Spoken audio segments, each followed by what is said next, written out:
everybody, and welcome to Once Upon a Scarf. This channel celebrates the art of the vintage scarf, from luxury silks to bandanas. Every episode, we take a deep dive into a special vintage scarf and explore the wonderful story it holds. Today, I am thrilled to present an exceedingly curious vintage square from the great House of Dior. To say I'm obsessed with early Christian Dior scarves is an understatement. They not only represent a legendary slice of design history from one of its greatest masters, they also give us insight into post-war Paris and its incredibly exciting mix of art and fashion, and of making the world anew. I'm the author of 2 classic books on vintage fashion, Secondhand Chic and Its Vintage Darling. I'm a huge fan of the luxury, affordability, and in this case, time capsule history of great vintage scarves. I'm so happy to share what I know with you. So let's go. At first glance, our silk square seems kind of, how shall I say, unpromising. Surprisingly so from this great creator. It's a simple, indeed blunt, harlequin pattern of deep purple diamonds in a thick black crosshatch, all of it on a cream silk ground. The hem is hand-stitched, and Christian Dior's name is in its customary place in the lower right corner. So here's the weird thing. The execution is not just messy, you could even say it's sloppy, deliberately so. The diamonds are haphazardly filled, the borders are dashed off, ink runs well past the lines. In a way, it looks more like an Andy Warhol production of the late 1960s than what I believe to be the scarf's true age, made nearly 2 decades earlier. I'm estimating that this scarf dates to the time Dior himself ran the house, from 1947 to 1957. If I had to put a year on it, I'd say 1950. My evidence for that date comes later. Now, just the chance that the great man himself might have overseen this production makes this disregarded silk scarf, which I got unvinted for £30, very special indeed.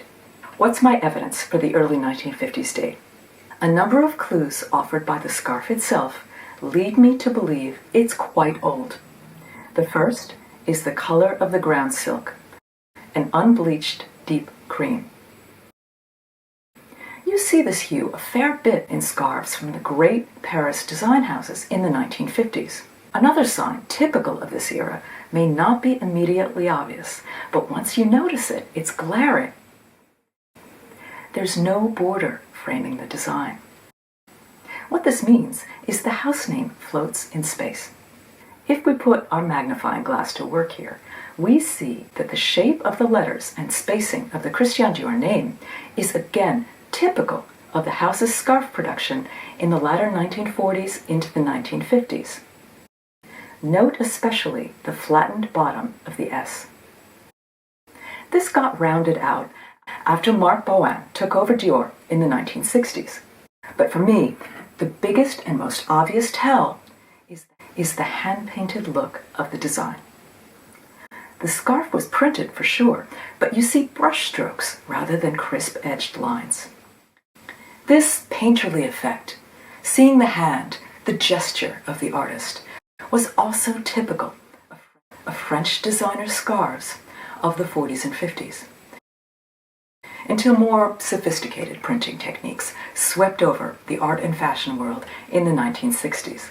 Given all these clues, I strongly believe this scarf to come from the time when Christian Dior himself was designing.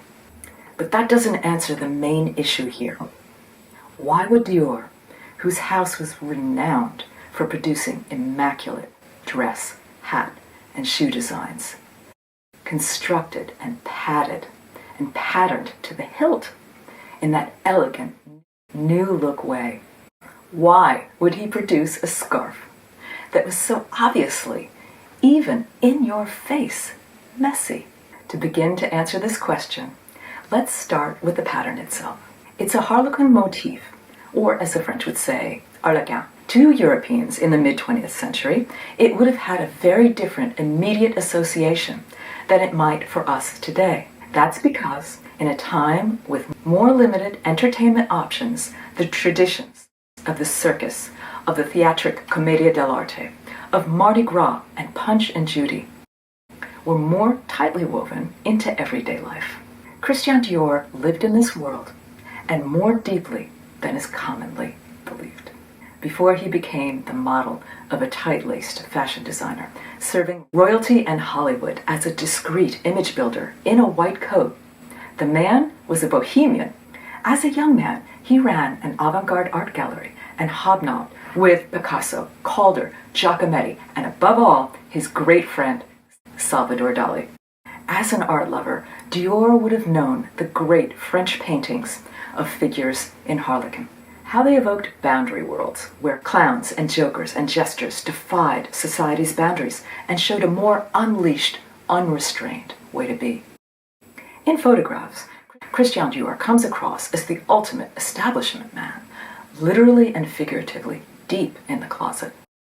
But behind the scenes, he lived in an edge space, with a fortune teller on call and tarot readings to guide his decisions, and splashing out on one of his greatest pleasures, the grand costume ball.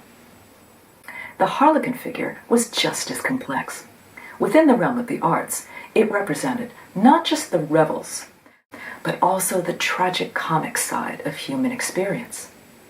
Foolish, joyous, maudlin, anti-establishment, thwarting and being thwarted by social expectations.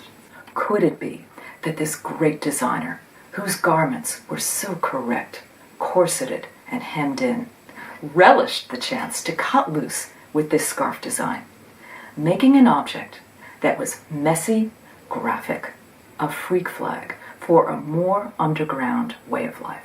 This is a guess, but it's not a bad one. Consider this. The house was known for creating accessories that echoed trends in the main collections.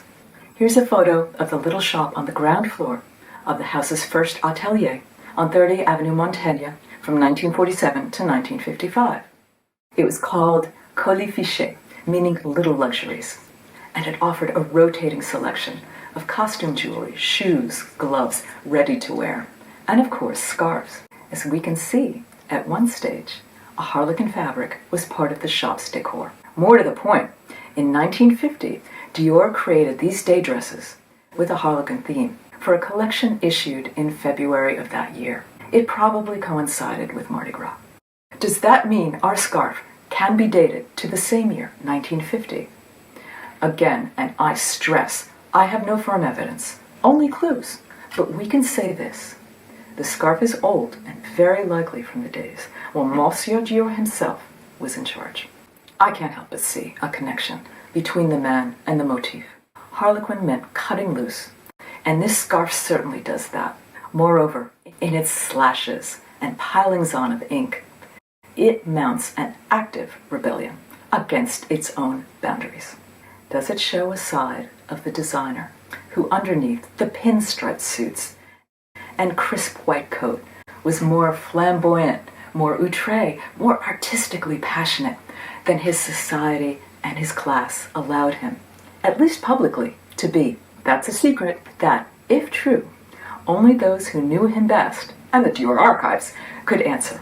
Christian Dior once said, "Fashion comes from a dream, and the dream is an escape from reality." I hope you enjoyed this escape into a scarf that gives evidence of a very special mindset, one that is possibly escaping expectations into a more flamboyant, unguarded, and messy way to be. That's today's scarf story. I've got many more to tell about vintage Dior scarves and those of the other great Parisian couture houses of the 1950s.